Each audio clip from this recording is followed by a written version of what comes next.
Exercise 8.4 question number 5.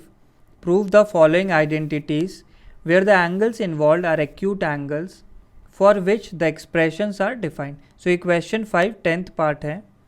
1 plus tan square a upon 1 plus cot square a is equal to 1 minus tan a upon 1 minus cot a whole square is equal to tan square a.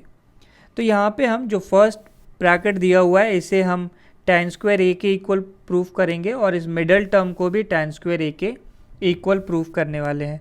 सो सबसे पहले हमने ले लिया 1 plus tan square A upon 1 plus cot square ए को. सो हमारे पास दो identities होती हैं. पहली identity 1 plus tan square theta, ये वैल्यू इक्वल होती है सीकेंड स्क्वायर थीटा के, और ऐसे ही 1 प्लस कॉट स्क्वायर थीटा, ये वैल्यू इक्वल होती है कोसेक स्क्वायर थीटा के. सो 1 प्लस tan स्क्वायर ए, ये वैल्यू बन गई सीकेंट स्क्वायर ए या sec square A upon denominator 1 plus cot square A, ये वैल्यू हो गई कोसेक स्क्वायर ए. तो इसे हम लिख सकते हैं सेक ए अपॉन कोसेक ए का होल स्क्वायर. अब यहाँ पे हमें ध्यान देना है कि सेक का रेसिप्रोकल होता है कॉस और कोसेक का रेसिप्रोकल होता है साइन. तो कोसेक को उल्टा किया तो ऊपर आ जाएगा हमारे पास साइन ए, और सेक का रेसिप्रोकल किया तो नीचे आ जाएगा कॉस ए और बन जाएगा इसका होल स्क्वायर. और clearly sign A upon cos ए होता है टैन ए, तो हमारे पास ये वैल्यू आ गई टैन ए के होल स्क्वायर की इक्वल. तो इसे टैन स्क्वायर ए भी लिख सकते हैं.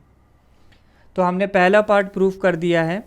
नेक्स्ट अब हम इस मिडल टर्म को टैन स्क्वायर ए के इक्वल प्रूफ करने वाले हैं.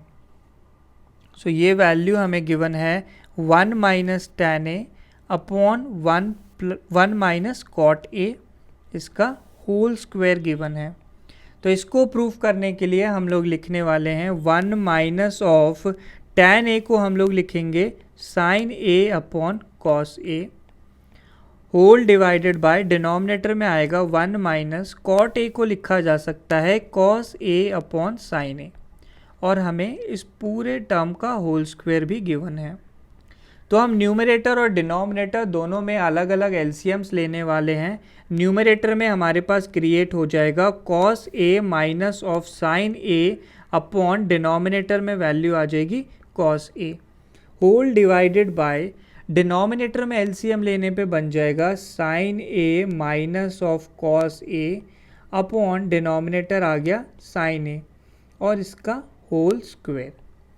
तो इस वैल्यू को सिंप्लीफाई करके लिखना है तो ये लिखा जा सकता है cos A minus of sine A, ये न्यूमरेटर का पहला पार्ट, और नीचे है कॉस ए इनटू डिनोमिनेटर को हम रेसिप्रोकेट करके लिख सकते हैं. तो साइन ए ऊपर आ जाएगा और डिनोमिनेटर में बचेगा sine A minus of cos A, और इस पूरी क्वांटिटी का हमें स्क्वायर गिवन है.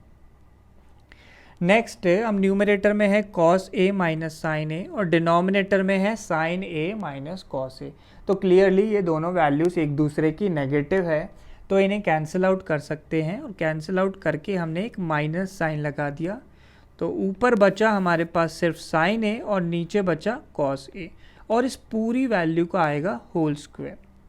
तो माइनस लगा हुआ है, माइनस का स्क्वायर -1 का स्क्वायर हो जाएगा 1, और साइन ए अपॉन कॉस ए ये वैल्यू हो जाएगी टैन ए, तो टैन ए का होल स्क्वायर आ गया, that is equal to tan square A. तो हमने दोनों वैल्यूज़ को टैन स्क्वायर ए के इक्वल प्रूफ कर दिया है.